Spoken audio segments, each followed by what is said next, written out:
Louvado seja o nome de Jesus. Meus irmãos, abrimos no livro de João. Louvado seja Deus. Pode, se você puder, ficar em pé em reverência à palavra de Deus. Livro, Evangelho de João.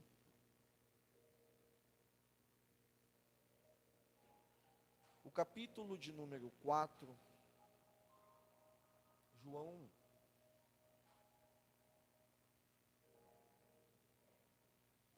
em suas linhas, descrevendo sobre Jesus, o Messias,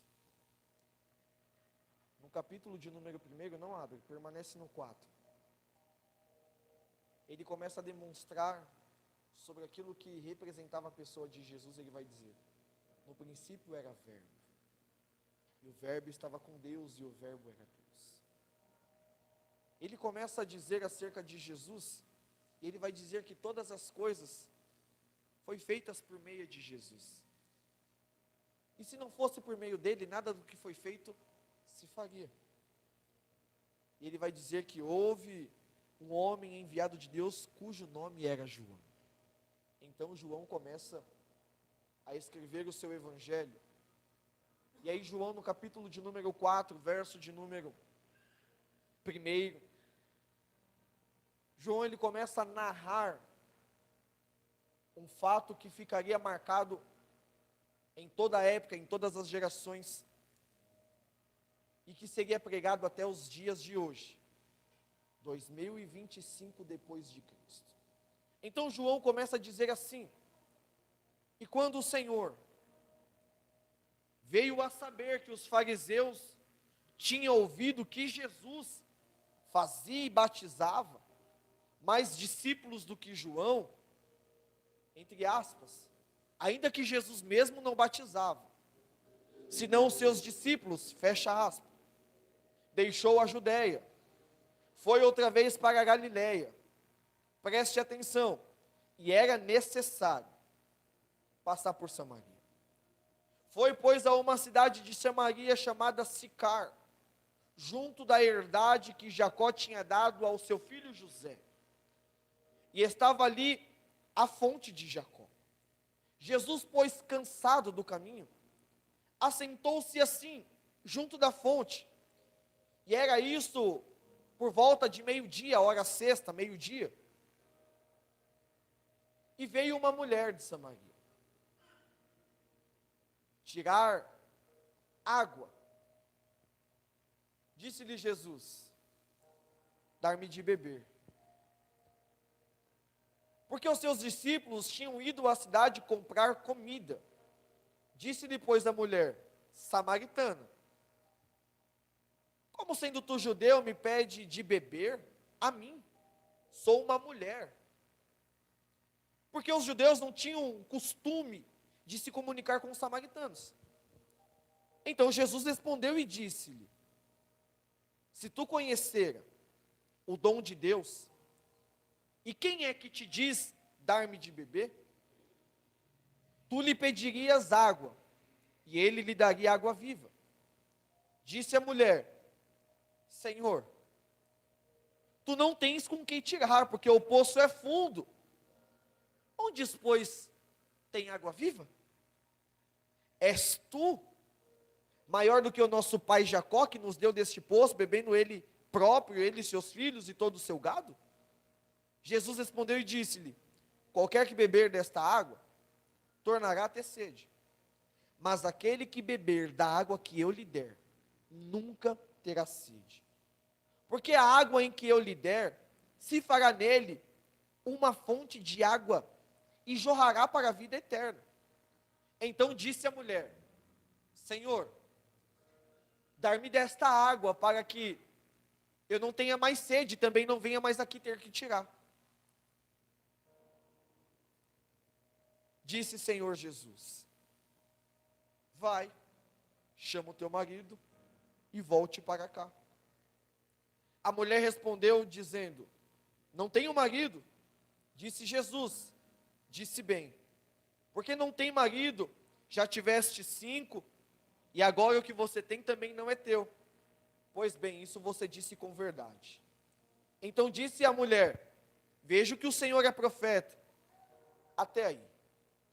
Pode se assentar glorificando e exaltando a Deus, por sua infinita graça, bondade e misericórdia, porque o Senhor é a causa e a razão de nós aqui estarmos. Louvado seja Deus.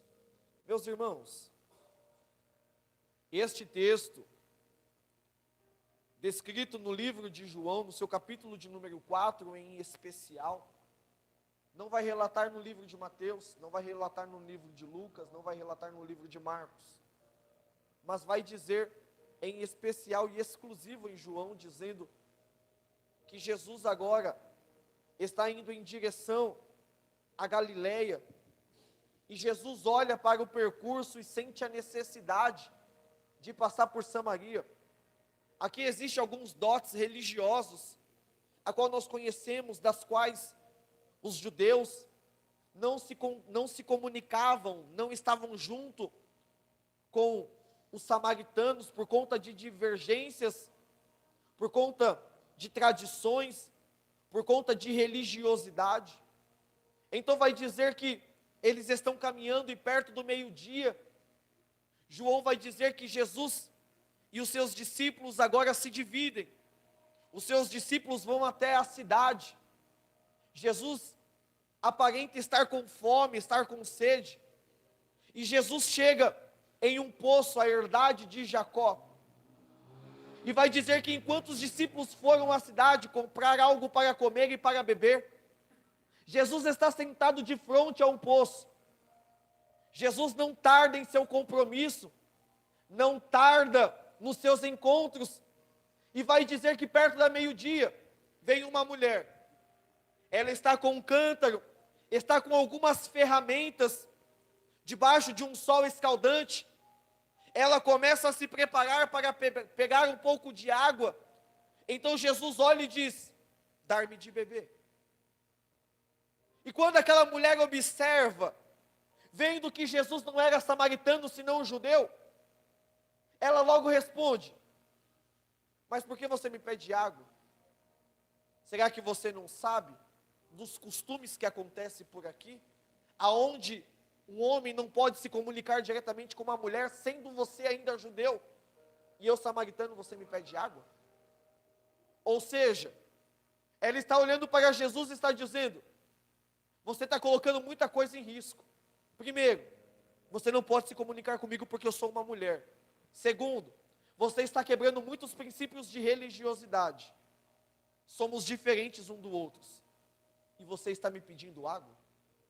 Jesus olha para ela e diz: se você soubesse quem é que te pede água, certamente você pediria, e Deus lhe daria uma água, e faria com que dentro de você viesse jorrar uma água, uma fonte de água.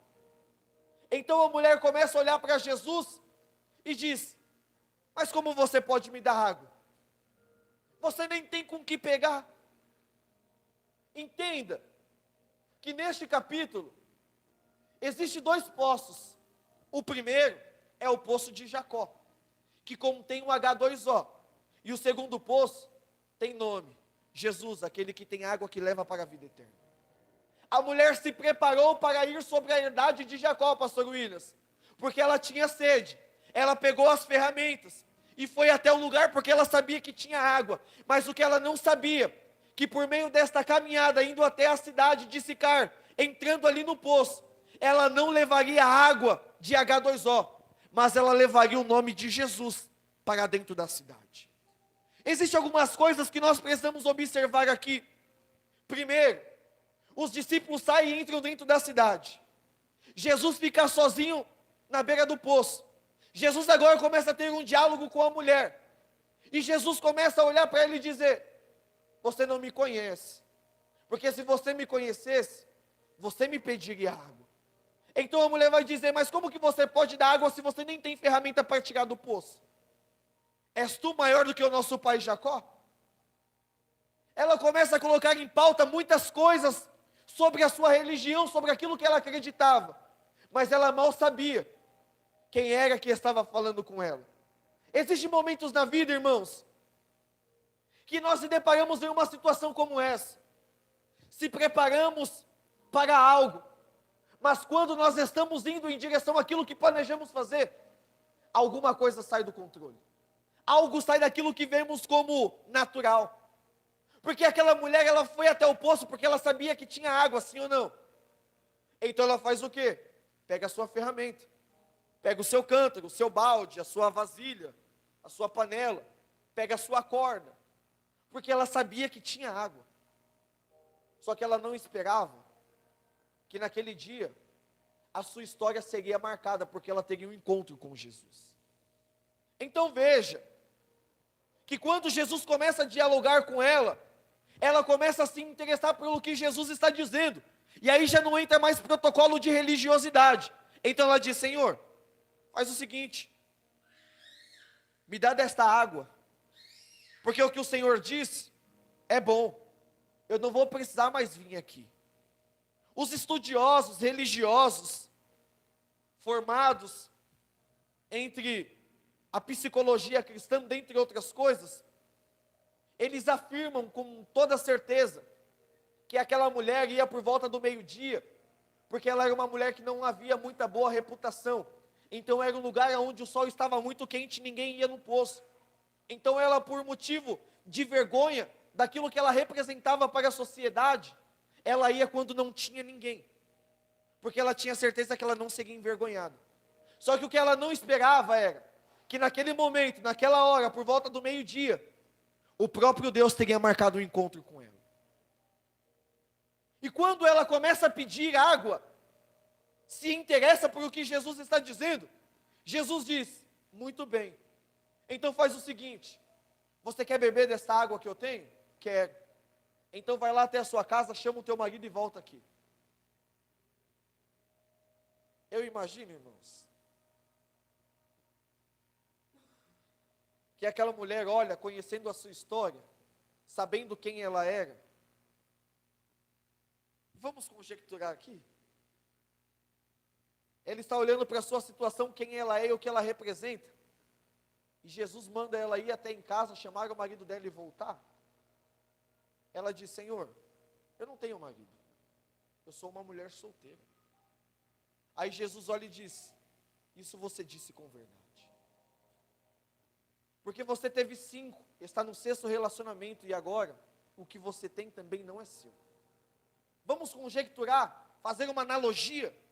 Ela teve 5 homens, estava no 6º relacionamento, e todos em que ela estava, procuravam interesses próprios, ou seja, ela queria satisfazer os seus desejos, ela estava procurando alegria sobre aquilo que não podia, porque todas as pessoas em que ela se relacionava, buscavam interesses próprios. Ela teve 5, estava no 6º, e o 6º também não era dela, ou seja, ela estava vivendo uma vida de adultério, uma vida de fornicação, porque o marido a qual ela dizia que tinha também não era dela. Então ela estava vivendo um relacionamento dividido. Só que agora, representando o número da perfeição, ela encontra um homem que vai mudar a sua história. Ela encontra um homem a qual o seu relacionamento não vai somente satisfazer os seus desejos, mas vai alegrar a sua alma. Porque aquela mulher, imagino eu, que procurava se alegrar em alguns relacionamentos, mas ela mal sabia que o relacionamento a qual ela estava era relacionamento para satisfazer os desejos da carne. Então Jesus, representando a figura da perfeição, vai mostrar para ela que o relacionamento que ele pode oferecer a ela é um relacionamento que vai muito além. O que Jesus estava me dizendo é: nós procuramos satisfazer os nossos desejos, se alegrar com tantas coisas desse mundo, mas a verdade é que nós precisamos ter um relacionamento com aquele que pode mudar a nossa história. Nós procuramos se alegrar com tantas coisas passageiras, vãs desse mundo, entretenimentos, diversões, mas o que Jesus estava dizendo é: você teve 5, está no 6º, e nenhum desses pode satisfazer a sua sede, mas a partir de hoje, nós vamos ter um relacionamento diferente, a sua vida passará a ser mudada a partir de hoje. Porque quando Jesus diz, chama o teu marido e volta aqui, ela diz, Senhor, eu não tenho. Não tenho marido, eu sou mulher solteira. Então Jesus diz, muito bem, isso que você disse é verdade. Tivesse 5, e o que você está agora, também não é seu. A mulher, imagino eu, irmãos, vamos fugir um pouco aqui. Eu imagino que ela olha para Jesus, Heitor. Estou conjecturando, viu, irmãos? E imagina, a fofoca chegou longe. Porque esse cara está revelando tudo da minha vida. Sabe que eu não sou casado. Sabe que eu me relaciono com pessoas que não são minhas. Então eu vejo que você é profeta. Eu vejo que você tem algo diferente. Eu vejo que você tem algo que as pessoas não têm para oferecer. Ela se coloca no lugar dela. Ou seja, nós precisamos nos colocar nos nossos devidos lugares. Porque ela começa a olhar para ela dentro de si, e ela começa a ver que nela não há verdade. Nós precisamos, irmãos, nos colocar no nosso lugar. Saber realmente quem nós somos. Somos enganadores, defraudadores. Não somos flor que se chegue. Não somos bom. Aparentemente, até somos, mas não tem como ser bom distante de Cristo. Porque Ele é o amor, Ele é a bondade. Então ela começa a olhar para Ele e ela começa a reconhecer quem ela é.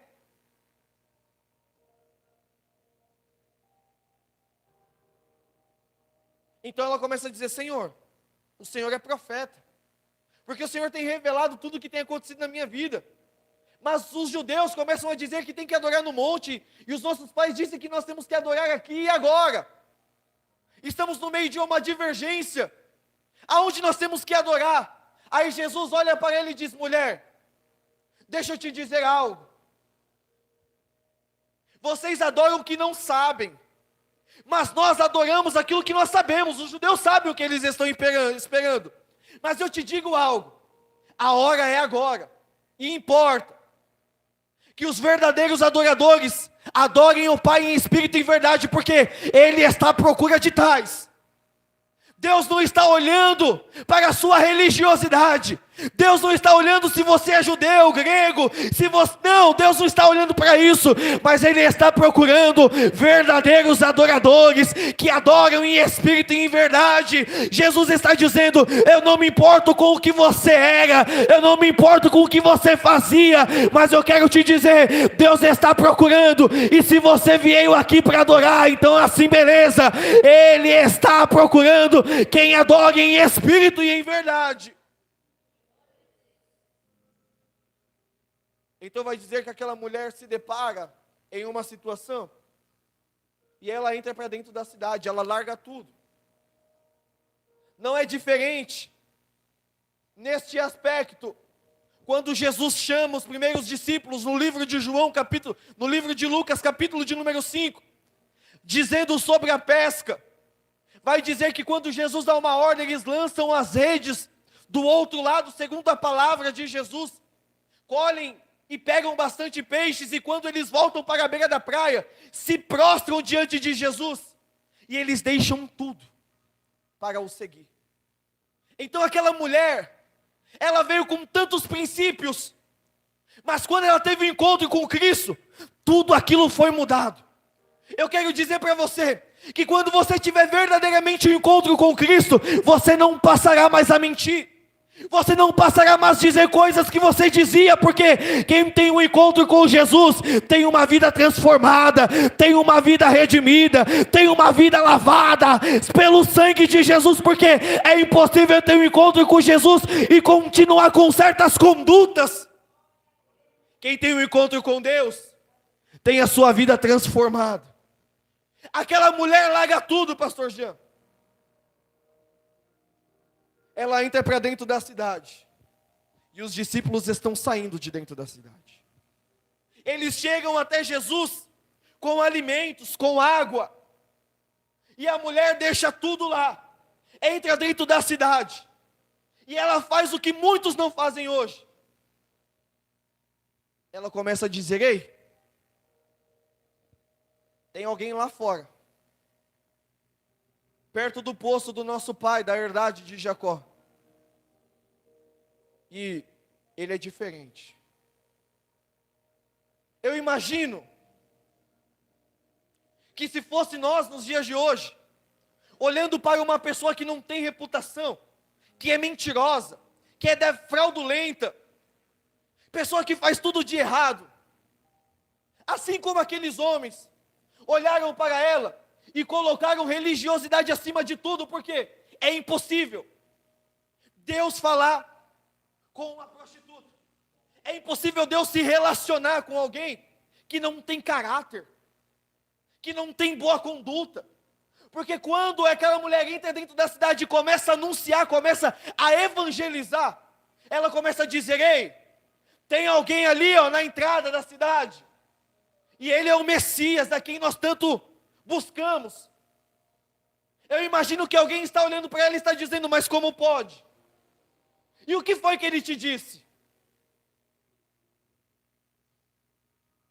Ele disse tudo o que eu tenho feito. Ou seja, ele disse toda a verdade por trás de uma máscara. Então as pessoas começaram a olhar para ela. Imagino eu, que talvez, alguns daqueles homens olhou para aquela situação e disse: vamos lá ver se é verdade. Porque primeiro, ela diz que o Messias está lá na porta, mas ela não tem caráter. Ela não é digna de se relacionar com o Messias, de conversar com ele. Porque o que o inimigo faz, irmãos, sabendo do nosso pecado, sabendo das nossas falhas, ele diz: você não pode se relacionar com Deus. Por quê? Porque você é pecador, porque você errou. A primeira coisa que ele faz é apontar as nossas falhas. Então eles começam a olhar para ele e dizer: é mesmo, ela está lá? E o que ele disse? Ah, ele disse tudo que eu tenho feito. Ele contou a minha vida todinha. Então vamos lá. Porque talvez seja verdade. E quando aquela multidão sai da cidade para ir até o poço, os discípulos estão sentados comendo. Mas Jesus entrou em Samaria para salvar, para curar, para libertar, para transformar vidas. Os discípulos entraram dentro da cidade. E o que eles voltaram? Quando eles voltaram, não voltaram trazendo almas. Voltaram trazendo sacolinha de mercado. O que Deus estava me dizendo é: tem muito lugar que você tem entrado, e você tem trazido coisas do seu interesse próprio, mas a vontade de Deus permanece a mesma: salvar, curar, transformar, trazer vida para aqueles que não têm mais. Porque os discípulos caminhando com Jesus, conhecendo a vontade de Deus, eles saem de dentro da cidade sem ganhar almas, sem trazer ninguém para confessar o nome dele. Mas aquela mulher que acabou de ter um encontro, ela está anunciando, dizendo: ei pessoal, tem alguém lá fora que contou todos os meus pecados e tem poder para perdoar. Ele é o Messias. E quando aquela multidão vem até o encontro de Jesus, Jesus está tendo um diálogo com os discípulos. E ele está dizendo: eu não quero comer. Eu não tenho fome das coisas terrenas. Mas a comida que eu tenho, ela é espiritual. Então os discípulos, com um ponto de interrogação em cima da cabeça, começam a se perguntar: mas será que ele trouxe alguma coisa para comer e a gente não viu? Será que porventura ele comprou algo enquanto nós saímos para comprar? Só que o que Jesus estava dizendo para os discípulos é que eles estão olhando para as coisas que são terrenas. Mas aquela mulher que teve um encontro com ele, e passou a ter uma vida transformada, ela estava dizendo: da mesma forma que Jesus me encontrou, Ele precisa encontrar aqueles que são meus também. Da mesma forma que Ele contou as coisas para mim, os que estão lá fora precisam ouvir também. Então tem um encontro inusitado. Os discípulos estão comendo, e uma grande multidão está vindo de encontro a Jesus. Então Jesus começa a pregar o Evangelho. Ele começa a contar as coisas que são celestiais. E vai dizer que uma grande multidão começa a apertar e oprimir Jesus. E os que ficaram dentro da cidade voltam e começam a dizer: ei pessoal, o Messias está lá fora. E vai dizer que toda a cidade, todos os moradores daquela cidade vão até o encontro de Jesus. E a mulher está dizendo: está vendo, eu disse que era o Messias. Aí aquelas pessoas olham para ele e dizem: é verdade, nós viemos aqui por causa de você, mas o que nos faz permanecer aqui é por causa de Jesus. Ou seja, eu não tenho poder de dizer nada para você, mas o Messias, a qual nós servimos, o Jesus, o Criador de todas as coisas, é o que nos faz permanecer de pé na presença dEle. Se você veio buscar algo da minha parte, irmão, você vai se frustrar. Mas se você entrou por aquelas portas dizendo: eu sei que Jesus vai falar comigo, você veio ao lugar certo. Deus está falando com você nesta noite. E o que Ele está dizendo, pastor? Ele está procurando de verdadeiros adoradores que o adoram em espírito e em verdade, que adoram em espírito e em verdade. Deus está dizendo: se você veio adorar, então adore. Se você veio louvar, então louve. Se você veio aqui para bendizer o nome dEle, então bendiga, exalta o Santo Deus de Israel. São propósitos diferentes, pessoas diferentes, mas há tudo em comum. Estamos todos reunidos na presença daquele que pode todas as coisas. Coloquemos-nos em pés. Vinícius vai estar louvando para finalizarmos. E eu quero dizer a você, enquanto ele se prepara aqui: se for preciso, mude a sua rota, mude os seus focos, porque talvez o foco em que você está apegado seja totalmente diferente daquilo que Jesus tem para você. Aquela mulher foi para pegar a água, mas a água que ela recebeu fez nela uma fonte de águas vivas, e a vida dela passou a ser transformada, porque ela teve um encontro com Jesus. Tem uma peça teatral chamada Giovanni. E a peça tem um nome especial, Jardim da Inocência, que foi quando foi lançada essa música. Se você tiver a oportunidade, em um dia, desde quando você aceitou Jesus, tirar 1 hora e 10 mais ou menos, para assistir essa peça teatral. O nome é Jardim da Inocência, Giovanni. Eu tenho certeza, irmãos, que vai falar ao seu coração. É uma peça muito bonita. Que o Senhor Jesus Cristo te abençoe. Faça resplandecer o seu rosto. Alegre você, porque Ele tem cuidado da sua vida. Que você possa ter um final de semana abençoado, repleto de bênçãos, alegrias concedidas pelo Senhor. E no domingo pela manhã temos aqui a escola bíblica dominical. Tem sido uma bênção. Às 9 horas, depois nós temos um café. E à noite, às 18h30, temos aqui um culto com toda a família. Não falte, venha. Tem sido uma bênção para a glória de Deus. Amém?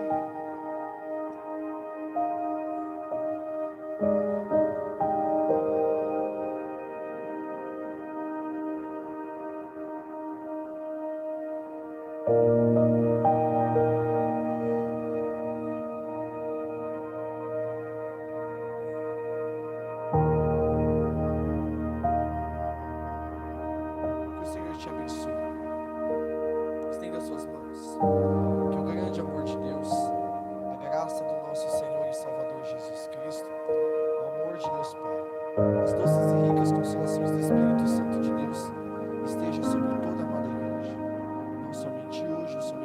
mas para todo sempre. E todos nós digamos em uma só voz: Amém. Sejam todos abençoados, em nome de Jesus.